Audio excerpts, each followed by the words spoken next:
তো লাস্ট কিছু বছর ধরে কনসিস্টেন্সি আগের চেয়ে বেটার হয়েছে, স্কিল ওয়াইজ, গেম অ্যাওয়ারনেস, এটা অভিজ্ঞতা থেকেই এবং নিজের ইচ্ছা শক্তি থেকেই আসছে।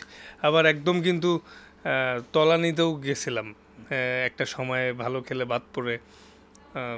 তো তখন দেখা গেছে মানে ডোমেস্টিকেও ভালো মতো ট্রিট হচ্ছিলাম না। তো এটা আসলে পার্ট অফ লাইফ। মেনলি যেটা চাচ্ছি যে যেটাই আসুক সামনে, ক্রিকেটটা অনেক এনজয় করতে, নিজের এক্সপিরিয়েন্স অ্যান্ড অ্যাওয়ারনেস থেকে দেশকে কিছু ভালো কিছু দিতে। এটা তো আসলে ম্যানেজমেন্ট বোর্ড সবার ডিসিশন মিলেই হয় ডিসিশনটা, ব্যক্তি ডিসিশনে কোনো কিছুই হবে না। তো আমার কাছে মোস্ট ইম্পর্টেন্ট পার্ট হচ্ছে আমার নিজের বোলিংটাকে মন খুলে এনজয় করা। কারণ যখন আমি খেলতে যাই সবচেয়ে স্বাধীনভাবে বা মন খুলে একটাই জায়গা আমার দুনিয়াতে, আমার মাঠ, আমার বল। তো এটাই আমি এনজয় করতে চাই বেশি।